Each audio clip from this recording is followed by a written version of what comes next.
નમસ્કાર. ભાવના પબ્લિકેશનની આ યુટ્યુબ ચેનલમાં આપ તમામ વિદ્યાર્થીઓનું ફરી એકવાર સ્વાગત છે. આજે આપણે લેક્ચર નંબર 5 જોવાનો છે. વર્ગીકરણ રીઝનિંગ આપણે જોતા હતા. એમાં ટોપિક આગળ જોશું તો અમુક જે ટોપિક લીધેલા આપણે એ સીઈટી માટેના હતા. પછી એનએમએમએસ માં તો લાગુ પડે જ છે, અને સીજીએમએસ એટલે કે જ્ઞાન સાધના, તે બધા માટેના આપણે ટોપિક જોઈ ગયા. આજે થોડાક આગળના ટોપિક જોવાના છે. અમુક વખતે એવું હોય કે સીઈટીમાં થોડુંક લો લેવલનું પૂછવામાં આવે વર્ગીકરણ, જ્યારે એનએમએસ અને જ્ઞાન સાધના 8મા ધોરણમાં લેવાતી પરીક્ષા, એટલે એમાં થોડુંક હાઈ લેવલનું પૂછવામાં આવે. એટલે અમુક જ્યાંથી આપણે ટોપિક જોશું તે આ બે માટે ખાસ કરીને ઉપયોગી છે. સીઈટીમાં ક્યારેક પૂછી શકે, એટલે આપણે કરવું જરૂરી. જોઈએ ટોપિક નંબર 13. સૂર્યમંડળ અને ખગોળશાસ્ત્રના જે ગ્રહો આવેલા છે તેના આધારે વર્ગીકરણ થાય છે. કઈ રીતે? તો કે તમને અહીંયા ગ્રહો બધા દેખાય છે. આ છે તે શું છે? સૂર્ય, એટલે કે એક પ્રકારનો તારો છે. શું છે? તારો, સ્ટાર. પછી તો કે આ બધા ગ્રહો આવેલા છે, અને આ ગ્રહ છે એની આજુબાજુમાં કોઈ ગ્રહ ફરતો હોય, એટલે કે જેમ કે પૃથ્વી છે તેની આજુબાજુમાં ચંદ્ર ફરે છે, તો તેને શું કહેવાય? ઉપગ્રહ. આ બધા શું છે? તો કે ગ્રહો. ગ્રહોમાં પણ કઈ રીતે ભાગ પડે? તો કે આ રીતે. જો અહીંયા સૂર્યની નજીક આ 4 ગ્રહો આવેલા છે, તો તેનું નામ શું પડ્યું? આંતરિક ગ્રહો. જ્યારે સૂર્યથી થોડા દૂર આ 4 ગ્રહો છે, તો તે કેવા ગ્રહો બન્યા? તો કે બાહ્ય ગ્રહો. આવ્યું છે બાહ્ય ગ્રહો.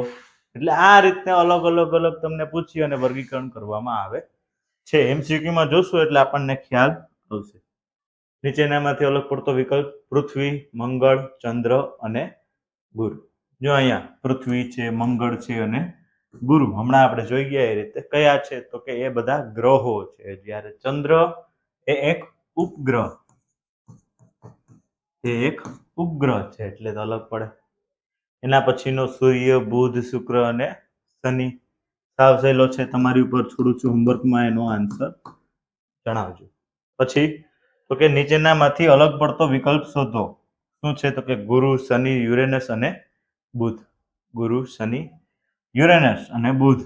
આપણે હમણાં જોઈ ગયા કે અમુક પૃથ્વી, ગુરુ, મંગળ અને તે બધા સૂર્યની નજીક આવેલા, એટલે કે તે કેવા છે? તો કે આંતરિક ગ્રહો. અહીંયા બુધ, ગુરુ, શનિ અને યુરેનસ એ સૂર્યથી થોડાક દૂરે છે, એટલે બાહ્ય ગ્રહો. એટલે અલગ કોણ પડ્યું? બુધ. આગળ જોઈએ તો ટોપિક અલગ 14મો. પદાર્થની અવસ્થાઓ અને વિજ્ઞાનના તત્વોના આધારે વર્ગીકરણ. આપણને ખબર છે, આપણી આજુબાજુમાં જે પણ તમને પદાર્થ દેખાય તે મૂળભૂત 3 અવસ્થામાં હોય છે. 3માંથી ગમે એક જ હોય. કઈ? તો કે ઘન હોય, પ્રવાહી હોય અથવા વાયુ હોય. આ 3 જે પદાર્થની અવસ્થાઓ આવેલી હોય તેના આધારે વર્ગીકરણ થાય. પછી તો કે પદાર્થ હોય તેના ગુણધર્મો, એટલે કે ધાતુ, અધાતુ અથવા માનવ સર્જિત હોય. એ રીતના પણ તે અલગ પડે. ધાતુ હોય તો તેમાં ઇલેક્ટ્રિક પ્રવાહ પસાર થાય, અધાતુ હોય એમાં ઇલેક્ટ્રિક પસાર થતો નથી. આ રીતે અલગ રીતે પ્રકાર પડે છે. કઈ રીતે જોઈએ આપણે અલગ કરી? નીચેનામાંથી અલગ પડતો વિકલ્પ: લોખંડ છે, લાકડું છે, પાણી છે અને પથ્થર. સાવ સહેલું. લોખંડ, લાકડું અને પથ્થર બધા કેવા છે? ઘન. જ્યારે પાણી છે એ પ્રવાહી પદાર્થ છે, એટલે અલગ પડ્યું. આપણો જવાબ સી. પછી જોઈએ તો નીચેનામાંથી અલગ જોડી શોધો. અહીંયા જોડી કીધું. બરફ તો કે ઘન છે, બરાબર છે, તો કે હા. દૂધ તો પ્રવાહી, સાચું, તો કે હા. હવા તો વાયુ, સાચું, તો કે હા. પણ તેલ છે તો તે ઘનમાં આવતું નથી, તે પ્રવાહી છે, એટલે અલગ પડ્યું. જો અહીંયા બરફ છે, બરફની વાત કરીએ તો બરફ હોય કેનું? તો કે પાણીથી જ બનેલું હોય. એનાથી પાણીથી, પણ તે પ્રવાહી હોતું નથી, કારણ કે બરફ કોને કહેવાય? તો કે પાણીના ઘન સ્વરૂપનું નામ એટલે બરફ. ખબર પડી? અલગ પડ્યું એટલે જવાબ આવશે ડી. એના પછીનો સોનું, ચાંદી, તાંબુ અને પ્લાસ્ટિક. તમારી ઉપર છોડું છું, હોમવર્કમાં તમારે આન્સર જણાવવાનો છે. કઈ રીતે અલગ પડે છે તમને ખ્યાલ છે. આગળ જોઈએ. પારિવારિક સંબંધોના આધારે. પારિવારિક સંબંધો એટલે કે આપણા જે ફેમિલી રિલેશન, એટલે આપણા કુટુંબના સભ્યો હોય તેમાં પુરુષ અને સ્ત્રી બે અલગ અલગ રીતે વર્ગીકરણ થાય. પછી તો કે એક પેઢીના હોય તો એ અલગ પડે. ભાઈ બહેન, પિતરાઈ ભાઈ, આ બધા એક જ પેઢીના કહેવાય તો એ અલગ. પછી તો કે પેઢીઓ વચ્ચે ભેદ એટલે કે માતા પિતા હોય, દાદા દાદી હોય અને એક અલગ તમને આપી દઈએ તો એ પણ થાય. આ રીતે અલગ અલગ વર્ગીકરણ કરવામાં આવે છે. કઈ રીતના થાય આપણે એમસીક્યુમાં જોઈએ. કાકા, મામા, માસી અને ફુવા. અહીંયા મામા છે, કાકા છે, ફુવા છે, એ બધા પુરુષ. જ્યારે માસી તો કે સ્ત્રીમાં આવે એટલે અલગ પડે. આપણો જવાબ આવશે સી. પછી તો કે ભાઈ બહેન, મિત્ર અને કાકી. જો અહીંયા કુટુંબ વાળા છે 3. જ્યારે મિત્ર અલગ પડે કારણ કે તે કુટુંબમાં ન આવે, કુટુંબથી તો અલગ કહેવાય. સમજાણું?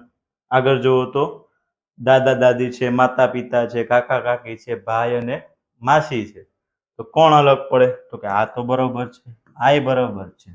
કાકા અને કાકીની જોડી પણ બરોબર છે, પણ ભાઈ અને માસી અલગ પડે છે. અહીંયા પતિ પત્નીની જોડી પણ અહીંયા અલગ પડ્યું એટલે અલગ જવાબ આવશે ડી. એના પછી થોડાક મિક્સમાં એમસીક્યુ લઈ લઈએ. શું કીધું તો કે નીચેનામાંથી અલગ પડતો વિકલ્પ પૃથ્વી, શુક્ર, ગુરુ અને સૂર્ય.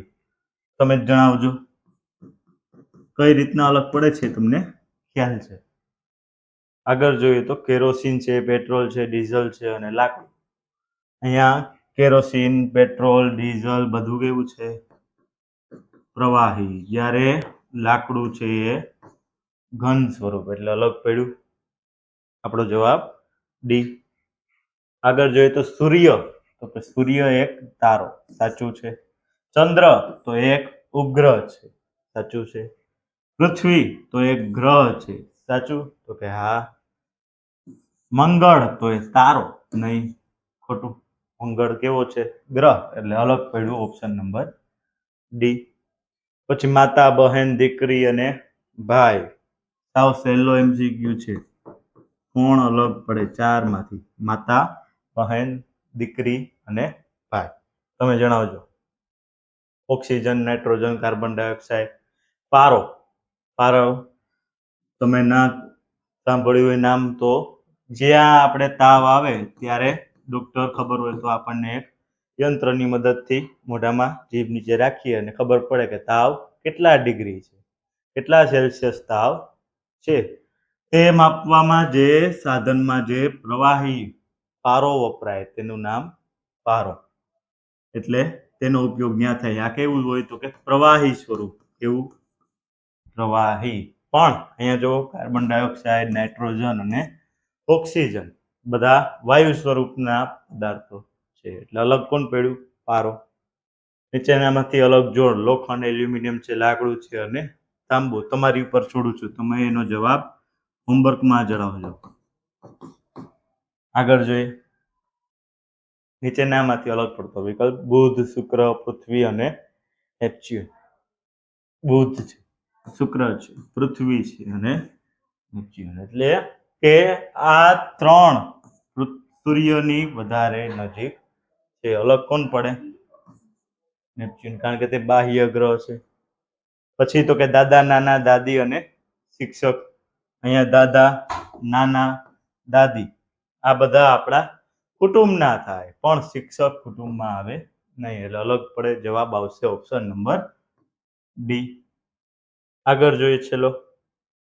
નીચેનામાંથી અલગ પડતી જોડી શોધો. પાણી તો કે પ્રવાહી, લોખંડ તો એ ઘન પ્રકારનું છે, વરાળ તો કે વાયુમાં આવે, પથ્થર તો કે પ્રવાહી ના, પથ્થર પણ ઘનમાં આવે એટલે અલગ પડે ઓપ્શન નંબર ડી.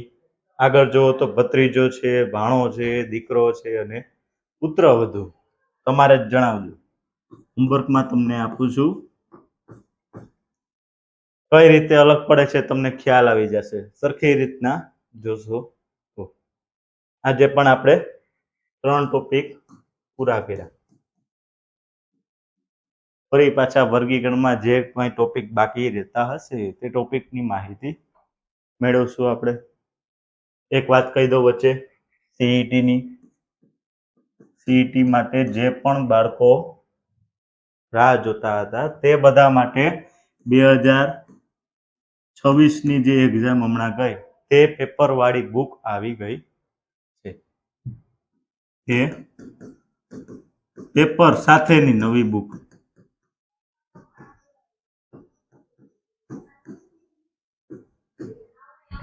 આપણે લોન્ચ કરી દીધી છે. જે કોઈને લેવાની બાકી હોય તે નંબર આપણા ખબર જ છે.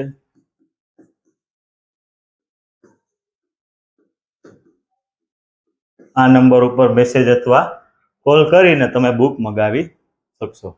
અહીંયા સુધી રાખીએ. ફરી પાછા નવા વિડીયોમાં મળશું.